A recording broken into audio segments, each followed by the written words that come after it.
Assalamualaikum warahmatullahi wabarakatuh. Selamat siang, salam sejahtera untuk kita semua. Apa kabar teman-teman semua? Semoga dalam keadaan baik dan bahagia selalu.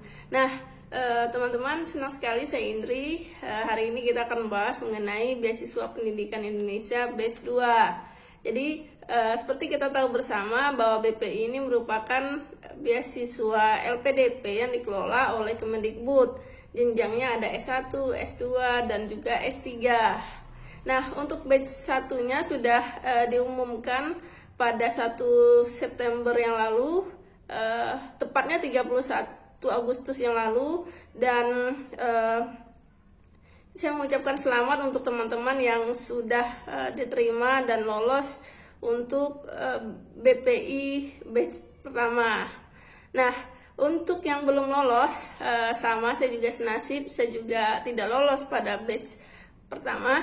Nah, ini ada kabar gembiranya, yakni ada beasiswa pendidikan Indonesia batch kedua yang dibuka mulai tanggal 14 September hingga 30 September nanti. Nah, teman-teman bisa memanfaatkan BPI batch 2 ini untuk mendapatkan beasiswa.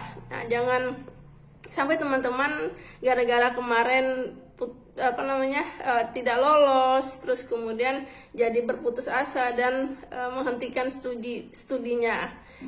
Nah, teman-teman, untuk BPI batch 2 ini teman-teman bisa menggunakan data-data yang lama atau dokumen yang lama, tapi teman-teman juga bisa memperbaharuinya gitu untuk misalnya untuk proposal penelitian dan lain sebagainya. Tapi untuk dokumen seperti surat izin pimpinan, surat keterangan sehat, dan sebagainya, kita bisa gunakan dokumen yang sebelumnya. Nah, begitu juga untuk LOE-nya. Nah, terus bagaimana caranya? Nah, caranya adalah untuk untuk mendaftar atau melamar untuk BPI batch 2 ini, teman-teman bisa mengklik atau menambah usulan, ada tanda plus di atas ketika kita login ke dalam login beasiswa Kemendikbud itu dalam akun kita, terus kita bisa menambah usulan. Nah, di situ kita bisa mendaftar nih teman-teman. Cuma memang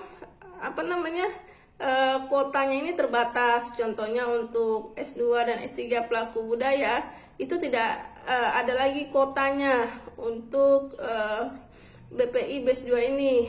Terus kemudian kalau nggak salah untuk kuota guru dan tenaga kependidikan juga tidak ada gitu. Saya sudah konfirmasi ke Pak Abdul Kahar, yang ini Kepala Pusat Layanan Pendidikan Kemendikbud Ristek.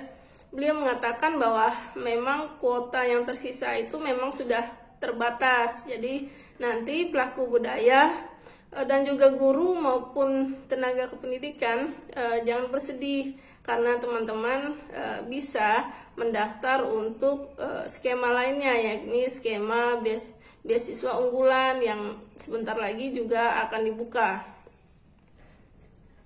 Nah, kembali ke topik tadi. Jadi ketika kita bisa menambah usulan beasiswa, terus kemudian kalau teman-teman baru masuk gitu kan, baru mulai masuk di kampus semester ini, teman-teman bisa memilih untuk bukan ongoing, tapi ini baru mahasiswa baru. Karena kalau ongoing itu dalam artian kita itu sudah masuk dalam perkuliahan, sudah ada KRS, dan sudah ada hasil studi semester sebelumnya.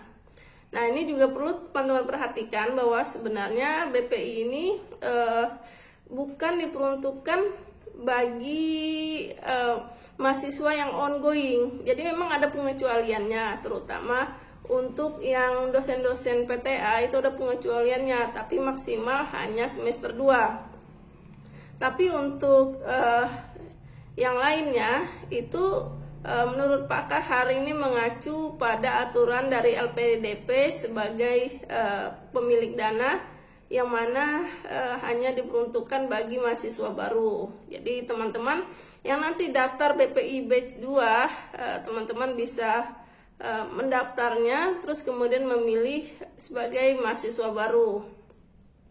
Nah, teman-teman, memang untuk kuota BPI batch 1 itu sedikit ya teman-teman. Jadi kalau terus juga sangat kompetitif. Jadi memang beasiswa itu dimanapun berada, mau apapun itu memang kompetitif gitu. Jadi menurut Pak Kahar itu perbandingannya antara 1 dibanding 3. Jadi satu beasiswa diperebutkan oleh 3 orang. Nah teman-teman mungkin banyak yang gagal mendapatkan beasiswa nih di tahap wawancara, termasuk saya sendiri. Sebenarnya itu karena kita sendiri sih, karena kurang persiapan ya.